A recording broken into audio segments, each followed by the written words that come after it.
کہ انہوں نے ہر حدیث جو لکھی ہے وہ غسل اور وضو کے بعد لکھی ہے. کوئی بھی حدیث غسل اور وضو کے بغیر. اور جب تک آپ نے مکہ شریف میں رہ کے احادیث کا کام کیا ہے تو آپ زمزم سے غسل کرتے تھے. سبحان اللہ سبحان اللہ. خدا رحمت کند کی آشکانی پاکتی نترا بنا کردند خوش رسمی بخاک و خون غلطی نند خدا رحمت کنا دی آشکان پاکتی نترا. تو آئیے آج کی حدیث لیتے ہیں. علمی باتیں بآواز بلند کہنا. حضرت عبداللہ بن عمر، یہ دیکھیں اس کے آگے واؤ لکھی ہوئی ہے نا، لیکن یہ جس کے آگے واؤ ہونا وہ عمر پڑھا جاتا ہے، وہ عمرو یا عمر نہیں پڑھا جاتا، وہ کیا پڑھا جاتا ہے؟ عمر. حضرت عبداللہ بن عمر رضی اللہ تعالیٰ عنہ سے روایت ہے کہ انہوں نے فرمایا ایک سفر میں نبی کریم صلی اللہ علیہ وآلہ وسلم ہم سے پیچھے رہ گئے تھے. پھر آپ ہمیں اس حالت میں ملے کہ ہم سے نماز میں دیر ہو گئی تھی اور ہم جلدی جلدی وضو کر رہے تھے. ہم اپنے پاؤں خوب دھونے کی بجائے ان پر مسح کی طرح تر ہاتھ پھیرنے لگے. یہ دیکھ کر آپ نے بآواز بلند 2 یا 3 مرتبہ فرمایا دوزخ میں جانے والی ایڑیوں پر افسوس، دوزخ میں جانے والی ایڑیوں پر افسوس. سبحان اللہ. نبی کریم، ہمارے نبی کریم صلی اللہ علیہ وسلم کتنے پیارے انداز سے لوگوں کو تلقین کرتے تھے اور علم کی بات کتنے ہی وہ اس طریقے سے بتاتے تھے کہ جو دوسروں کو برا نہ لگے. یعنی انہوں نے یہ حدیث پیچھے سے تو آپ کو سمجھ میں آ گئی ہے نا کہ اس طرح سے نبی صلی اللہ علیہ وسلم ملے کہ نماز میں دیر ہو رہی تھی اور صحابہ کرام جب وضو کر رہے تھے تو وہ اپنی ایڑیوں پر تیزی تیزی سے ہاتھ پھیر رہے تھے. یہ آپ نے پڑھا بھی ہے اور سنا بھی ہے کہ یہ ایڑیوں کی میل جو ہے نا، ایڑیوں کی میل یہ دوزخ میں لے جائے گی انسان کو چلا کر. تو ایڑیوں کا وضو جو ہے سارے کا سارا بالکل پوری اس کے ساتھ توجہ کے ساتھ کرنا چاہیے، پوری توجہ کے ساتھ وضو کرنا چاہیے، خصوصاً جو پاؤں کی ایڑیاں ہیں، کیونکہ یہ وہ حصہ ہے جو پاؤں کا جو زمین کے ساتھ ٹچ ہوتا ہے اور تمام زمین کی غلاظت، اس کی گندگی، اس کی ڈسٹ ساری جو ہے وہ ایڑیوں کو ہی چھوتی ہے. باقی سے جو ہیں وہ تو یا ڈھکے ہوتے ہیں یا اگر ننگے بھی ہیں تو وہ اس طرح سے زمین کے اور ڈسٹ کے ساتھ ٹچ نہیں ہوتے. لیکن ایڑی جو ہے وہ اس ڈسٹ کے ساتھ، زمین کے ساتھ وہی ٹچ ہوتی ہے، اس لیے اس کا صاف کرنا نہایت ضروری ہے. اور اس کے لیے کہا گیا کہ ایڑیوں کی میل جو ہے وہ دوزخ میں لے جائے گی چلا کر. تو ایڑیوں کے بارے میں وضو کے دوران تمام وضو بڑی احتیاط سے کرنا چاہیے، لیکن ایڑیاں جو ہیں وہ اس طرح سے صاف ہونی چاہیے کہ ان کے اوپر میل کا یا ڈسٹ کا شائبہ تک نہ ہو. اسی لیے آپ نے فرمایا دوزخ میں جانے والی ایڑیوں پر افسوس، کہ اگر ان کی ایڑیوں پر گند اور ڈسٹ رہ گیا تو وہ تو چلا کر دوزخ میں لے جائے گی. استغفر اللہ استغفر اللہ. تو اللہ کی ذات ہمیں دوزخ کی آگ سے بچا لے. اور اس طرح سے یہ وضو کے بارے میں بہت ساری باتیں ہیں کہ ایک دفعہ کسی صحابی کو نا کوئی بڑی حاجت درپیش تھی کہ مہمان آ گئے تھے گھر میں بہت زیادہ، اور آٹا وغیرہ ان دنوں اس طرح آج کا تو دور ایسا دور ہے کہ ہمارے پاس ہر چیز وقت سے پہلے اور پوری تعداد میں اور تعداد سے اور ضرورت سے زیادہ موجود ہوتی ہے. اس طرح کا دور نہیں تھا وہ. تو وہ صحابی جو ہیں وہ اب کیا کر رہے ہیں کہ آٹا جو ہے وہ پیس رہے ہیں، اور انہیں بتایا گیا کہ آپ چکی میں آٹا پیسنا شروع کرو، اتنا آٹا ہو جائے گا کہ مہمان سارے کھا لیں گے. لیکن وہ جو ہے نا وہ پیستے ہیں اور آٹا پورا نہیں ہو رہا. تو آپ سے کہا گیا کہ آپ نا وضو دوبارہ کریں پوری توجہ کے ساتھ، پورا بھرپور وضو کر کے آپ چکی چلائیں تو دیکھیں اتنا آٹا نکل آئے گا کہ آپ کے سارے مہمان کھا جائیں گے. چنانچہ انہوں نے ایسا ہی کیا، بڑی توجہ کے ساتھ بھرپور طریقے سے سارے اعضاء جو ہیں ان کو اچھی طرح سے دھو کر جو ہے وہ وضو کیا، اور اس کے بعد انہوں نے چکی چلانا شروع کی. تو وہ اتنا آٹا نکل آیا کہ سارے جو مہمان تھے وہ سیر ہو کر کھا کر چلے گئے.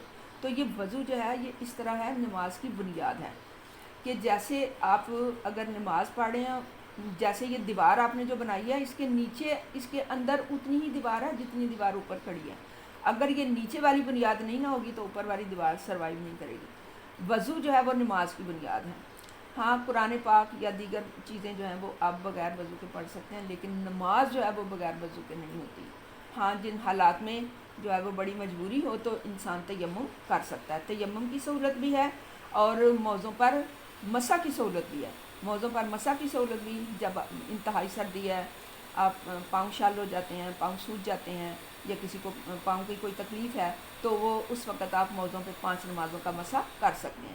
لیکن عام حالات میں جب سب طرح ٹھیک ٹھاک ہے اور آپ وضو کے حالات ہیں، وضو کے واجبات موجود ہیں، تو پھر وضو جو ہے وہ پورا وضو اس طرح کریں، اور خصوصاً جو ہے وہ ایڑیوں کا بڑا دھیان رکھیں کہ ایڑیوں سے ڈسٹ، میل، گندگی ساری جو ہے وہ دور ہو جائے۔ اور آگے دیکھیے اس کے فوائد میں سے دیکھیں، معلوم ہوا اس حدیث کے فوائد میں، یہ نیچے فٹ نوٹ یہ لکھا ہے اس کا، معلوم ہوا کہ بوقت ضرورت آواز بلند نصیحت کرنے میں کوئی حرج نہیں۔ مسلم کی حدیث سے معلوم ہوتا ہے کہ بعض کے وقت ایسا انداز سنت نبوی ہے، یعنی بعض کے وقت یا کوئی علم کی بات بتاتے وقت آپ آواز بلند دوسروں کو نصیحت کر سکتے ہیں، ان کو سمجھا سکتے ہیں، ان کو کہہ سکتے ہیں۔ تو یہ جی آج کی حدیث تھی ہماری، جس میں کافی ساری چیزیں ہم نے کور کی ہیں۔